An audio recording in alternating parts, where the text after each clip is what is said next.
Hello friends, welcome back to our YouTube channel. अभी हम लोग यहाँ पे मारुति सुजुकी इंडिया लिमिटेड की एनालिसिस करेंगे एंड इस वीडियो में देखेंगे नेक्स्ट वीक में प्लस मंडे को जब मार्केट ओपन होगा तो किस तरीके से अपना प्राइस एक्शन पैटर्न दिखाएगा और इसके इंपॉर्टेंट लेवल्स कैसे रहने वाले हैं। तो आप सभी को याद होगा कल की अपनी एनालिसिस, ठीक है। यहाँ पे हमने बात किया था कि जब तक ये इस जोन में है तब तक हम लोग कोई भी डिसीजन नहीं लेंगे और आज भी इसी के अंदर कहीं ना कहीं हम लोग को क्लोजिंग देखने को मिला है। किसी भी बहुत बड़ी किसी भी और बहुत बड़ा यहाँ पे प्राइस एक्शन पैटर्न देखने को नहीं मिला। हाँ, बायर्स ने ट्राई ज़रूर किया था लेकिन यहाँ पे सेलर्स ने इसको नीचे लाया और फिर से जाके कहीं ना कहीं इसने इस तरीके से बीच में क्लोजिंग हम लोगों को आज के दिन दिया है। अब हम लोग इसको वीकली टाइम फ्रेम पे चलते हैं और वीकली टाइम फ्रेम पे यहाँ पे इसको समझने की कोशिश करते हैं। अभी जो यहाँ पे सिचुएशन बना है, ठीक है, दो बड़े नेगेटिव कैंडल बनाने के बाद जिस तरीके से यहाँ पे ये साइडवेज जा रहा है या फिर बोल सकते हैं यहाँ पे छोटे छोटे कैंडल बना रहा है, ये बहुत से कैंडल्स, ठीक है, ये बहुत से शेयर्स में कॉमन पाया जाता है कि ये बहुत बड़ा कैंडल बनने के बाद छोटे छोटे नेगेटिव कैंडल बोलते हैं बनते हैं। और जब इन दोनों कैंडल का या फिर यहाँ पे दो चार कैंडल होते हैं, जब इन इन रेंज का जब यहाँ पे ब्रेकआउट होता है तो ऊपर की ओर एक अच्छा प्राइस एक्शन पैटर्न हम लोग को देखने को मिलता है। राइट, अभी यहाँ पे लास्ट मंथ में बहुत ही अच्छी यहाँ पे सेलिंग हुई थी। अगर आप इस कैंडल को देखेंगे तो ये जो सेलिंग हुई है, स्ट्रॉन्ग सेलिंग हुई है। यहाँ पे इसने एक सेलिंग हुई, फिर यहाँ पे तुरंत नीचे आके ऊपर चला गया और उसके बाद सेलिंग हुई, मतलब यहाँ पे सेलिंग प्रेशर बना हुआ है। ठीक है, ये दोनों कैंडल यहाँ पे शो कर रहे हैं। जब भी ये बायर्स को ऊपर की ओर या सेलर्स को मौका मिलता है तुरंत सेल करके इसको नीचे की ओर लेके आ रहे हैं, तो इसीलिए यहाँ पे अभी थोड़ा सा लग रहा है कि यहाँ पे और टाइम स्पेंड करेगा और उसके बाद ये ऊपर जाने की कोशिश करेगा। ठीक है, तो अभी लग रहा है कि हो सकता है ये वीक भी ऐसे ही यहाँ पे अगर ब्रेकआउट मिलता है तो अलग बात है, लेकिन हो सकता है इस जोन में कहीं ना कहीं ये एक और वीक स्पेंड ना करे। ठीक है, हम लोगों को प्राइस एक्शन पैटर्न देके यहाँ पे ट्रेड करना है। तो नेक्स्ट वीक में अगर इन दोनों कैंडल पे यहाँ पे जैसे हमने बात कर रखा है ट्रेंड लाइन है, वैसे जो हमारी जो फाइनल एंट्री होनी चाहिए, जो ये रेड कैंडल है, इसका जब हाई ब्रेकआउट हो जाए, और इसका हाई कितना है हम लोग देख लेते हैं। इसका हाई है 12,323। 12,323 का जब यहाँ पे हाई ब्रेकआउट हो तब हमारा जो मेन एंट्री है वो होना चाहिए, जाना चाहिए और एसएल यहाँ पे होना चाहिए, क्योंकि हमारे पास जो टारगेट है लगभग लगभग 1:2 1:3 के इक्वल है। ठीक है, इसलिए अगर इतना बड़ा एसएल लगा के चलेंगे तभी ये टारगेट हिट होगा, अदरवाइज यहाँ पे वोलेटाइल होगा और नीचे आएगा। ठीक है, कहीं पे हम लोग मान लेते हैं यहाँ पे ट्रेंड लाइन के हिसाब से वो लगाते हैं या फिर ब्रेकआउट के हिसाब से लगाते हैं, तो उसके हिसाब से हमारा जो टारगेट है वो फिक्स होना चाहिए।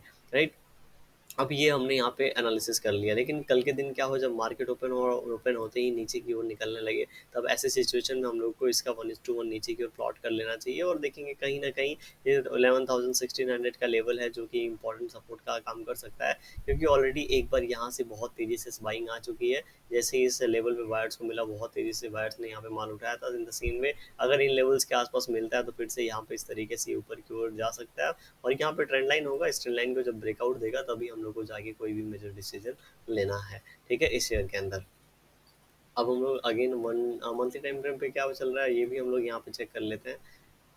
तो अगर हम लोग यहाँ पे मंथली टाइम फ्रेम पे देखेंगे तो एक बड़ा नेगेटिव कैंडल यहाँ पे बना है। लास्ट टाइम मैंने आपको बताया था दो यहाँ पे 2 मंथ के कैंडल को यहाँ पे इसने इनगल्फ कर लिया है, तो यहाँ पे थोड़ा सा प्रॉब्लम नजर आ रहा है। राइट, कि इस मंथ में अगर ये यहाँ पे ग्रीन कैंडल बना देता है और इन लेवल्स के आसपास क्लोजिंग भी देता है तो नेक्स्ट मंथ में यहाँ पे ये बूम हो सकता है और ऊपर अपना 14,000 लेवल के आसपास ये निकल सकता है। राइट, लेकिन अगर यहाँ पे क्लोजिंग इसकी इसके आसपास होती होती है या फिर क्लोजिंग इन लेवल्स के आसपास होती है, तो अब हम मान के चलेंगे कि ये लेवल आने में 2-3 महीने और लगेंगे, अगर क्लोजिंग इस लेवल के आसपास होती है इस मंथ के कैंडल की थी। अदरवाइज यहाँ पे थोड़ा सा यहाँ पे हम लोग को चौपी सिचुएशन इस बार देखने को मिलेगा, क्योंकि ये जो कैंडल बना है, ठीक है, इन दोनों कैंडल पे इनगल्फ कर रहा है और कोई भी और क्लियर डायरेक्शन हम लोग को मिला नहीं है इस कैंडल की वजह से, समझ रहे हैं। तो इसीलिए यहाँ पे थोड़ा चौपी मोमेंटम प्राइस एक्शन रह सकता है।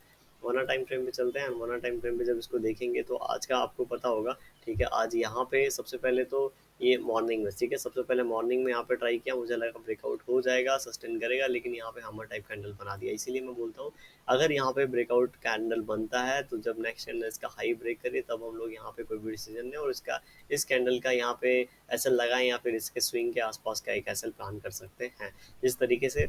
और यहाँ पे जैसे ही नीचे आया फिर से इन लेवल से बायर ने उठाया और फिर से इन लेवल से बायर ने उठाया। तो ये जो जोन है इस लेवल पे अगर बायर्स के कैंडल देखेंगे तो थोड़े अच्छे बायर्स के कैंडल दिख रहे हैं, इसलिए मुझे लग रहा था कि हो सकता है आज के दिन यहाँ पे थोड़ा क्लोजिंग ऊपर की ओर दे दे, लेकिन क्लोजिंग हम लोग को मिला नहीं। ठीक है, आज के दिन क्लोजिंग थोड़ा सा यहाँ पे एक ऐसा लेवल है, ये लेवल, ठीक है, ये लेवल कितना हम लोग देख लेते हैं सबसे पहले। तो 12,150 के आसपास का लेवल है, 12,150 के आसपास का ये जो लेवल है, ठीक है, ये अभी एक इम्पॉर्टेंट लेवल हो गया है, क्योंकि जब भी इन लेवल्स के आसपास जाता है तो तुरंत हम लोग को सेलिंग देखने को मिला है। लेकिन अगर ये किसी सिचुएशन में ये लेवल निकालता है तो बहुत ही अच्छे तरीके से 12,240 का लेवल हम लोगों को दिखा सकता है। कितना? 12,240 का।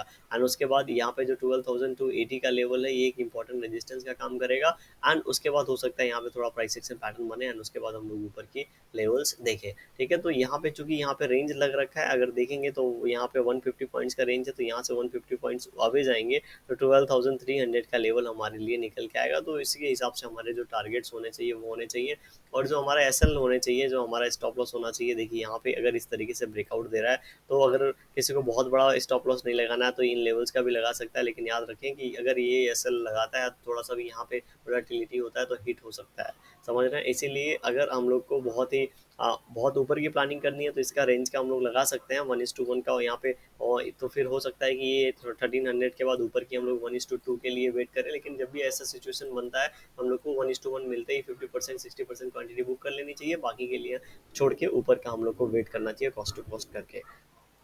15 मिनट टाइम फ्रेम पे चलते हैं और कल के लिए इंपॉर्टेंट लेवल मंडे के लिए हम लोग यहाँ पे देख लेते हैं। तो अगर अभी हम लोग इसको 15 मिनट टाइम फ्रेम पे देखेंगे तो आज के लास्ट में, ठीक है, लास्ट में बहुत ही अच्छा मोमेंटम आया है। पूरे दिन का जो मोमेंटम है अगर देखेंगे, इस लास्ट कैंडल ने यहाँ पे उसको कवर कर लिया, और लास्ट कैंडल में क्या हुआ, बाइंग हुई है, अच्छी खासी बाइंग हुई है, और उसके बाद मार्केट यहाँ पे क्लोज दिया है। तो मार्केट हम लोगों को बहुत ही अच्छे लेवल्स देके गया है। तो हम लोग क्या करेंगे, इन लेवल्स को फॉलो करेंगे, राइट। तो अभी हमारे पास जो 15 मिनट टाइम फ्रेम पे जो इम्पोर्टेंट लेवल है, जैसा मैंने हम लोगों ने डिस्कस किया अभी, ठीक है, 12,140, 12,138, ठीक है, 12,138 का ब्रेकआउट होने देंगे। अगर ये ब्रेकआउट होता है तो हम लोग को ऊपर की ओर जो टारगेट देखने को मिल सकता है, वो लगभग लगभग पहला टारगेट 12,180 के आसपास का हो सकता है, एंड जो सेकंड टारगेट हो सकता है वो 12,200 के आसपास हो सकता है। नीचे की अगर बात करेंगे तो नीचे अगर यहाँ पे 12,000 की ब्रेकडाउन होती है, 12,000 का ब्रेकडाउन होगा तो 12,045 का ब्रेकडाउन होगा, 12,025 तक के लेवल हम लोग को नीचे की ओर देखने को मिल सकते हैं। ठीक है, तो इस तरीके से मारुति सुजुकी कल के दिन अपना प्राइस सेक्शन पैटर्न दिखा सकता है। वीडियो कैसी लगी कमेंट सेक्शन में बताइएगा। पसंद आई हो लाइक कर सकते हैं, चैनल पर नए सब्सक्राइब कर सकते हैं। Thank you for watching this video.